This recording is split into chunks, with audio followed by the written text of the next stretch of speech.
Augusto Lopez Claros, a senior fellow at the School of Foreign Service at Georgetown University, and an Iranian writer whose name I can't pronounce, co-authored a book called Equality for Women Equals Prosperity for All. Equality for Women equals prosperity for all. And the book shows how gender inequalities in education, income, and law, and unemployment, wages, all gender inequalities lead to instability and chaos at almost every level of society. And the United Nations report on women's empowerment asserts that when women work, economies grow. Yeah, and Holland, this is kind of goes back to some of the other podcasts we've also talked about. And it's such an important macro trend right now. And there was a philosopher by the name of Mary Wollstonecraft. She was a feminist. She's also the mother of Mary Shelley, who wrote Frankenstein. And this is what she said: women are not inferior, and their apparent lack of accomplishment has nothing to do with intrinsic inferior capacities, but has everything to do with lack of opportunity and access. So if this is true, what can society do to help bring the narrative of women's empowerment to the forefront? Well, to answer those questions, we were going to have a lively conversation with two of our guests tonight. We're going to be talking about this and many other issues facing women today. Hi, I'm Holland Webb. Hi, I'm Amy Boland. And you're listening to The Afterword, a conversation about the future of words. First is Erin Nobles. She is an award-winning chef and the owner of the Silver Spoon Bakeshop in Columbia, South Carolina. So Erin, tell us what you're working on right now when you're not making molasses cookies and croissants. So the bakery has actually been closed since March due to COVID-19, and the interior space of our bakery is very small. It's a 100-year-old house, so it wasn't, of course, originally set up to be a bakery. And in the times when everyone needs to stay 6 feet apart, we don't have a lot of room to keep everyone 6 feet apart. So we have been doing a once-a-week pickup on our front porch, where people can pre-order set items and pick up one day a week. So we just had our pickup for this week yesterday. So today is kind of my recovery day after like a 13 or 14-hour day at work yesterday. I'm just relaxing now and trying to think of what we can offer next week. Wonderful. And I'm very hungry right now. Thank you. I know. I'm just thinking, we talk about having a table that we bring people to. Wouldn't it be great to have molasses cookies on that table right now? I know. Well, Holland, you remember we were supposed to be recording this down at the Silver Spoon Live. Oh, gosh. Molasses cookies are like my favorite thing, too. All right. We are also honored to have the former First Lady of South Carolina, Rachel Hodges, at the table tonight. And I think that you are the first lady of anything I've ever talked to. I met Rosalind Carter one time, but other than getting my picture made with her, we didn't have a conversation. So I'm a little bit in awe. But we're going to have fun. Not so in awe that I won't be able to ask you all kinds of exciting questions. I'm very impressed. In addition to having served 4 years as hostess at the Governor's Mansion, she is the mother of two outstanding young men, Luke and Sam Hodges. Rachel is also the owner of Axel Hodges, a Bernese mountain dog, who is the mayor of Shandon. She's a philanthropist and volunteer for various nonprofit organizations and the creator of the Columbia City of Women. Rachel, you've got a full plate. What have you been focused on lately? Most recently, I am focused on the Columbia City of Women. We recently announced in March at a big event, new women we were adding to our honorees list. And that was the last time we got together. And so that was a night of 500 people gathering together. And I missed that opportunity to be around people and talk to them about the Columbia City of Women and highlight our message, which is, she did, I can. Ooh, I love that. She did, I can. That's great. Yeah, that is one of those catchphrases that I don't think we want. That needs to be like a hashtag. Yeah, absolutely. It's a wonderful opportunity for us to highlight the stories of remarkable women here in Columbia, celebrate their victories, connect through their stories, and for the purpose of empowering each other and the next generation. That's wonderful. And I'm really excited that you're going to get a chance to talk a little bit more about that later on. So, Erin, we're going to go ahead and get started with some questions with you to get our conversation going. And I don't know if you saw this movie. It's called A Fine Line. In 2018, NPR highlighted this documentary, and they shared that only 7% of women in the United States were lead or head chefs. Could you share some of the stories you experienced becoming a chef and opening your own restaurant? Yeah, so I actually have not seen that documentary, but I am very interested in seeing it. I was very fortunate in that I did not experience working for any male bosses in the food industry. I have only worked for female bosses, but I think that's part of being in the pastry world versus being in the restaurant world. I remember when I was in culinary school in New York City, they had a pastry program and then a culinary program. And the pastry program was pretty much all girls, and the culinary program was pretty much all boys. In the typical restaurant world, it is a male-dominated field in the kitchen. It's a really hard life where you have to work long hours, late nights, weekends, where if you are a woman and you want to have a family, the hours would just be near impossible to work that type of lifestyle. So I think traditionally it has been a male-dominated field, but I do think there are a lot of really awesome women chefs, and I think it's more common now that there are more women in the kitchen. But in the baking and pastry side, there are definitely more women.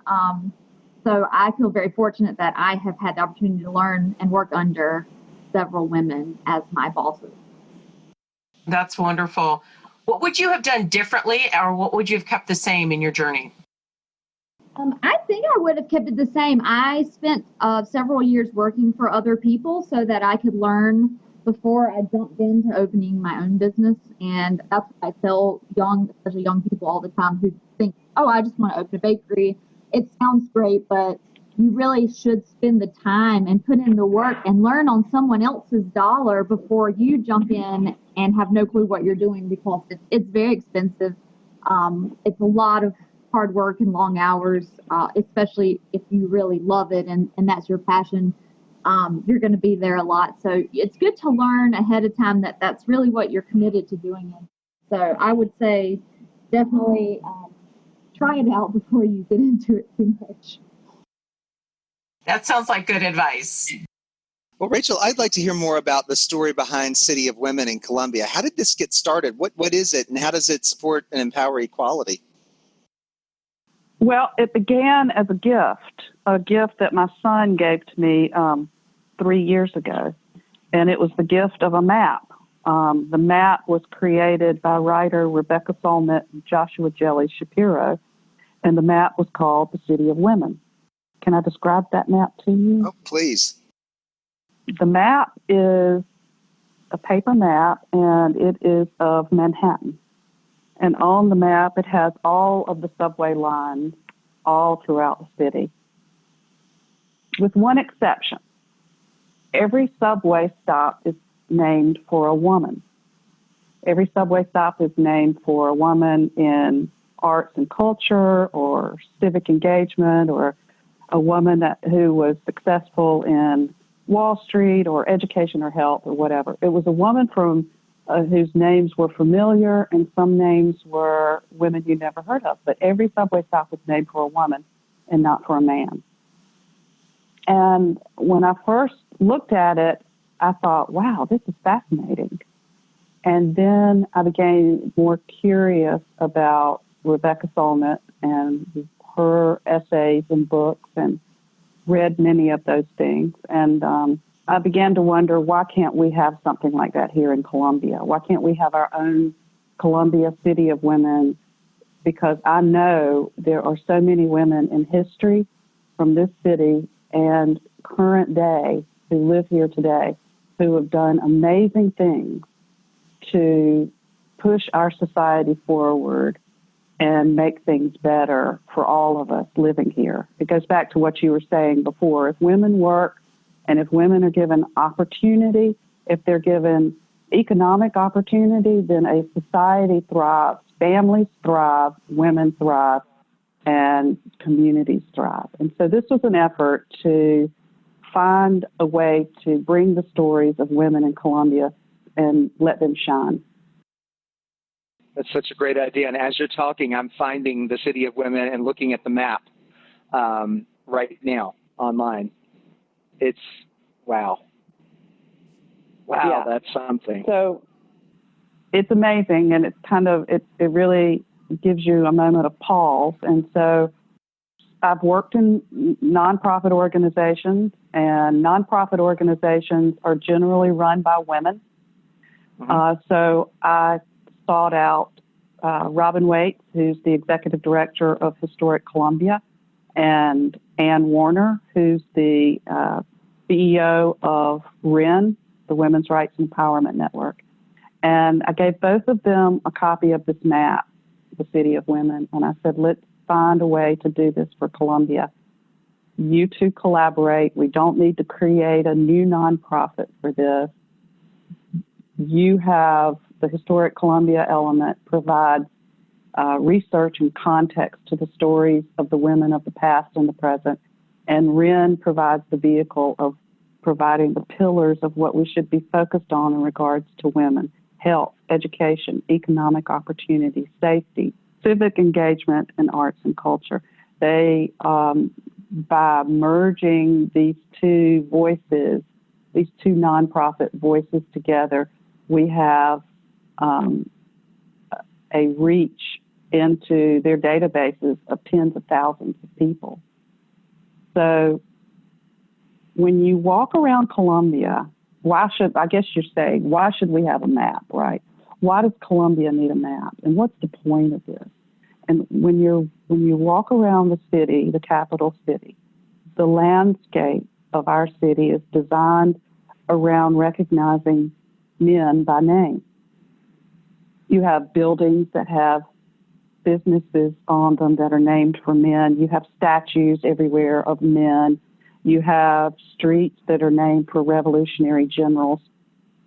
And so I'm walking around the city and thinking about this idea, and I come upon Lady Street, because all the other streets are named for obvious generals, Hampton, Sumter, Pickens, Washington, the list. They're familiar names, and you know who those men are. But I come up to Lady Street, and I thought, wait a minute, I don't remember a general in the Revolutionary Army called Lady. And so I look a little further and learn, it's named for Martha Washington. So I guess in a way they were trying to include a woman, but by calling it Lady, they made Martha Washington completely invisible and not even connected to the purpose, right? Because it's just Lady. Lady could be anybody. Uh-huh. And I heard a quote once that said, "Everything I know about history I learned from statues.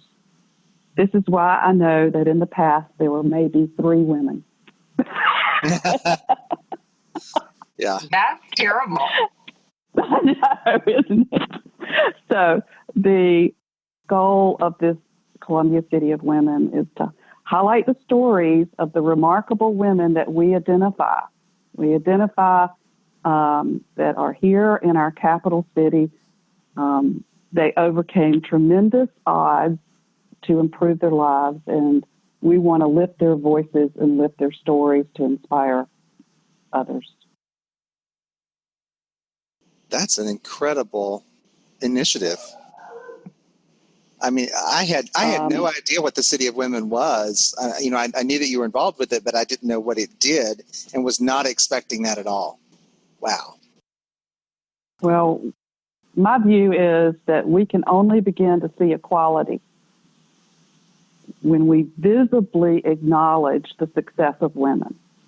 And the map created by SoulNet really shook my vision of a city landscape. It really kind of cleared away the fog over my eyes about how our city, and I'll just speak about Columbia, but this is This is evident in every city in our country. The acknowledgement of women to the success of that city is completely invisible. And we need to change that. Completely agree. Rachel, if I'm going to come to Columbia from another state, how do I access the Columbia City of Women? We have a website, and you can go to columbiacityofwomen.com. And that website will give you all of the information on every woman that we've selected to be one of our honorees. Last year we selected 12, and this year we selected 8. So we have a total of 20 women that we have honored. Many are deceased, many are living. All of them had an impact here in the city of Columbia. And you can read their stories online. You can find out how you can participate. There are events. Of course, those are limited now, but there are events that have taken place in the past to gather women together to talk about their own stories and share their own experiences. And those were shared in other ways within not only the Columbia City of Women website, but also within Wren and Historic Columbia. So there are many avenues you can find the information. If you come to Columbia and let's say you want to learn about the history and you seek out Historic Columbia, their site is also going to carry information about the Columbia City of Women map and give you a walking tour that you can do to all of the sites where these women had their stories took place. And then also you can go to Wren and you're taken through their website into the Columbia City of Women that you can learn more about it through their site as well. The impact of what Wren does in communicating policy changes in the General Assembly and reaching out to women to galvanize movements regarding progress in the state of South Carolina on behalf of women.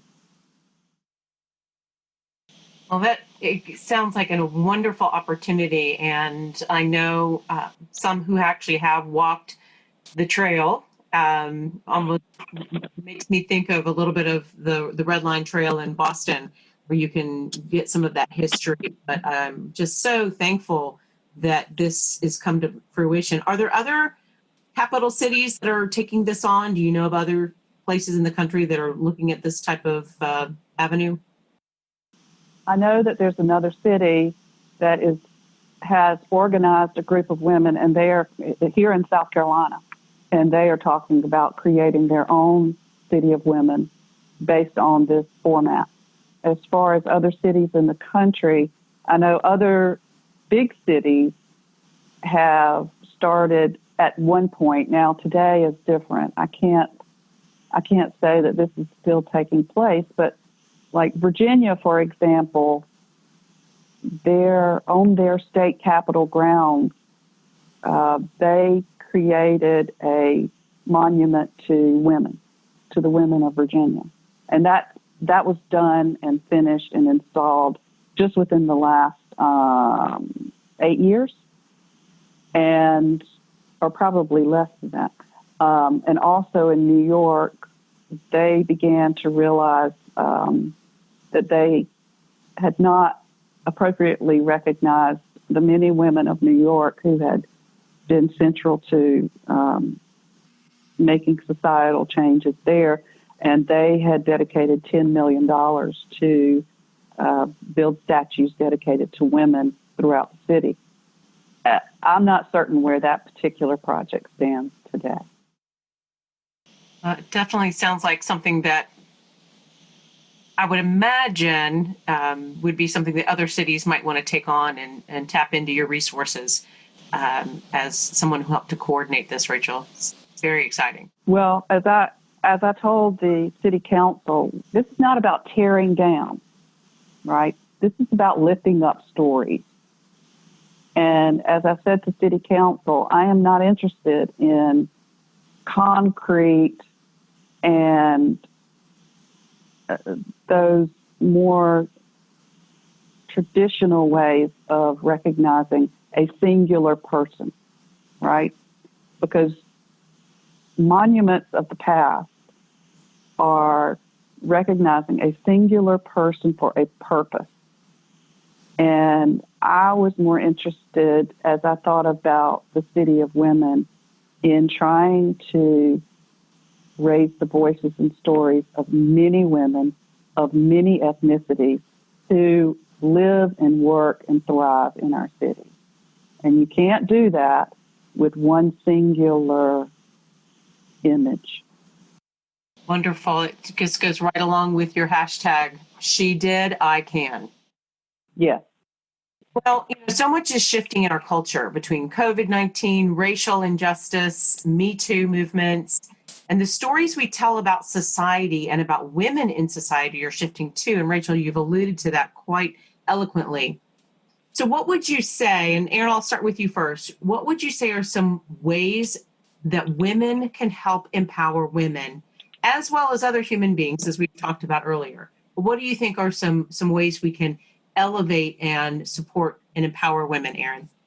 One simple way that I think is very relevant right now is sharing social media stories and profiles, people who are doing positive things, showing other, small business owners that are women-owned businesses, shopping locally with women-owned businesses.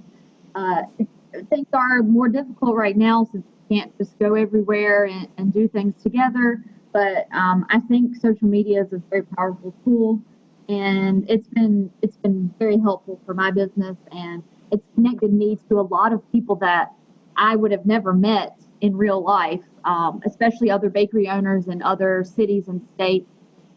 Some of them I've never even met before, but we have conversations on the internet about all these things, and we help each other out with different problems that we all face. So I think that's just probably the cheapest and easiest thing that we can all do is, just promote positive social media posts. And that is so well said. And like you said, something cheap, it's easy, but something that's very effective.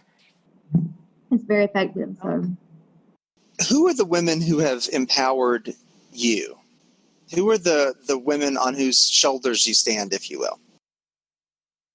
So I come from a long line of very empowered women. My mother is a very strong woman, and my grandmothers both are very strong. So I think just from an early age, I kind of grew up with the notion that if you want to do it, it doesn't matter if you're a man or a woman, you can do it. My mom was a speech pathologist, but then she turned into a peach farmer. And, that's not a very normal thing for most women. And I mean, for most people in general, but especially most women. But there was a peach orchard near where we lived, and the owner was sick and could not take care of the peach orchard anymore. And so my mom just decided, why not take on the peach orchard? And she grew peaches for 10 years. So just to see that if there's a will, there's a way type attitude. Especially from an early age, I never really felt like I would be hindered if I wanted to do something, especially going into, the restaurant world, which is not always predominantly female, but that was never a thought that I had, that I couldn't do it because I was female. And my mom's always been that way. She's just, I think I come from a, strong-willed group of women, which I'm fortunate. And owning a business, you do have to have pretty tough skin and be able to face different challenges. So I think that's been really helpful for me. I'd also say there are several chefs, that I followed their journeys as they've become, more popular and how their businesses have grown. And I'm fascinated just to see what they're making and what they're doing. And then as they open more locations, how they handle, the new stresses and new growth of the businesses. So there are a lot of chefs and just people like that in my life that I feel like I can look up to them and be empowered myself just from seeing their determination. Right. That's great.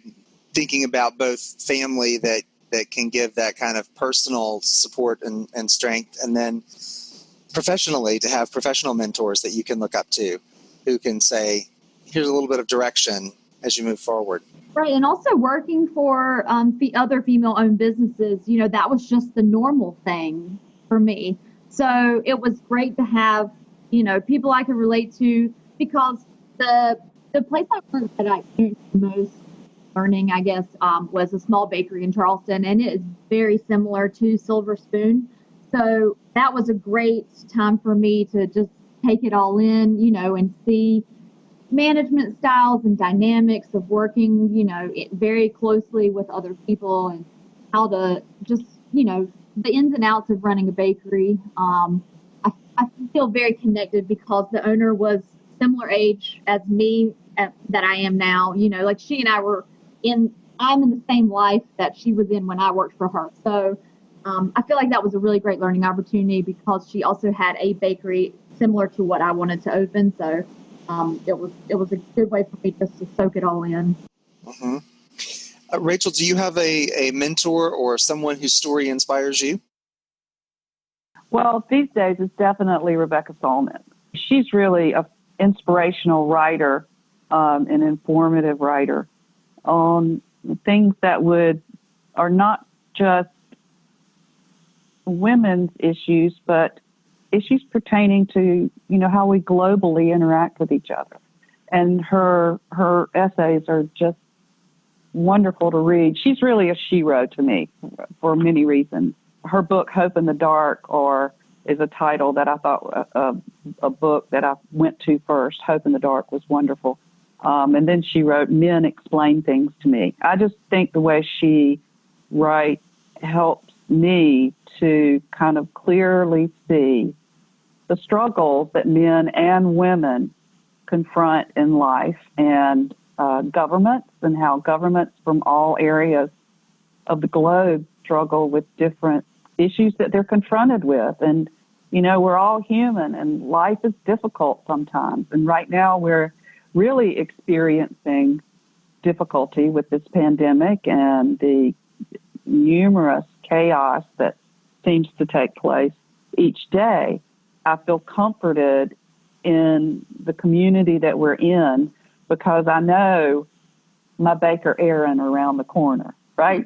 I feel comfort in knowing that she knows me, and I feel comfort in my neighbors who are down the street that I see each morning when I'm walking my dog, and he's got a treat for Axel when I come by. There's comfort in the simplest of things during a time like this that is uncertain and unpredictable.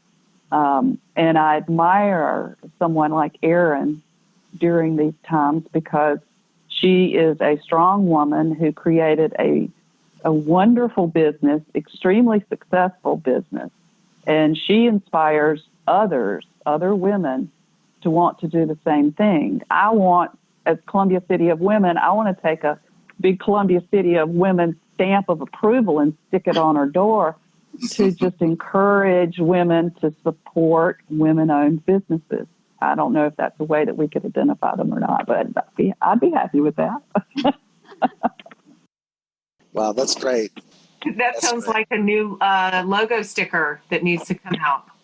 I think I just came up with a new idea. I got to write that one down.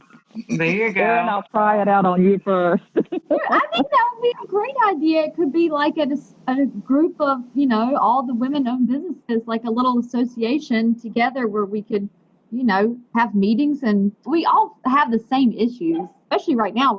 It really wouldn't be a bad idea. I'm all for it. Look at this collaboration, Holland. I love it. Right. So does that mean we get free cookies? Of course, but you have to come to Columbia. Yeah. Oh, goodness. Just kidding. Well, what is an essential element we need to understand as we consider the need to increase awareness and action surrounding empowering women, Rachel? Well, I think one of the single most effective ways initially to empower women is to listen to them and to believe them, right? There's a funny saying that men know things and women do not, right? There's an assumption in that. Men know things and women do not. And we see this psychologically. We see this take place in all forms all the time. But women do know things. And we have an intuition and an intuitive nature. And so when women say something, we should listen to them and we should believe them. And that empowers them.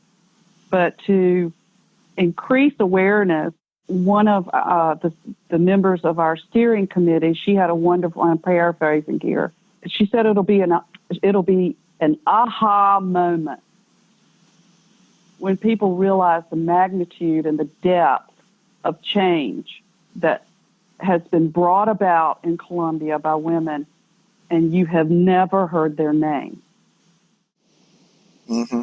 That, any way that we can continue to try to, in every form, not only just what we're trying to do with the Columbia City of Women, but within corporations and within businesses, an opportunity for women to share stories raises the opportunity for men and women to have dialogue and kind of get on the same page, so to speak.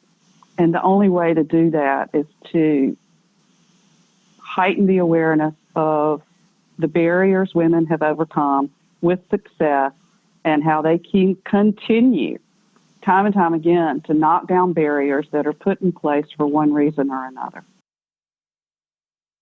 That is so important. I really appreciate that. And I think we are starting to hear some of those stories come out more and more.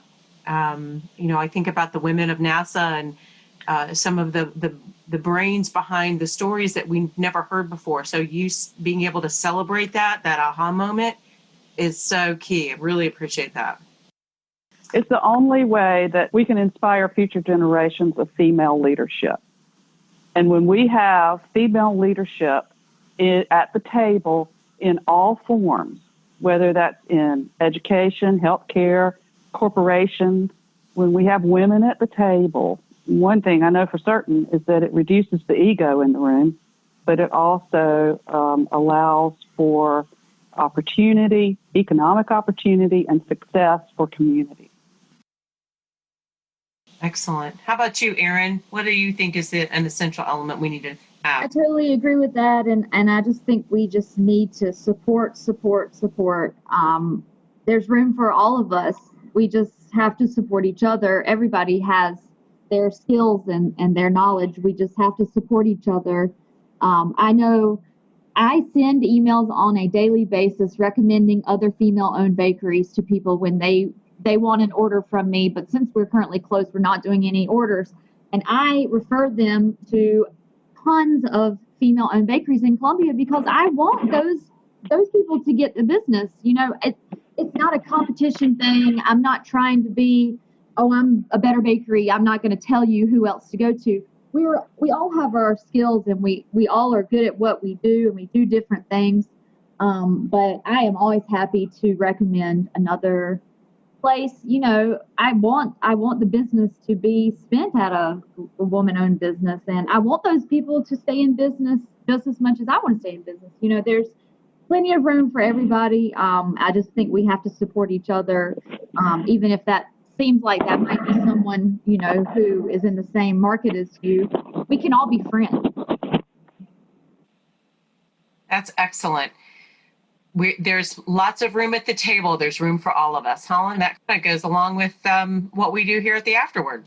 There is room at the table for you next week because we are at the conclusion of part one of our conversation with former South Carolina First Lady Rachel Hodges and Chef Erin Nobles. So please come back to the table next week. We may have molasses cookies as we continue to talk with them about the best avenues for empowering women and the stories and narratives that help shape women's empowerment and equality in the 21st century. While you're waiting on the rest of this conversation, please visit us at theafterwordpodcast.com and become a subscriber. Leave us a review on Apple Podcasts and tell your friends about us. And as always, you are welcome at our table.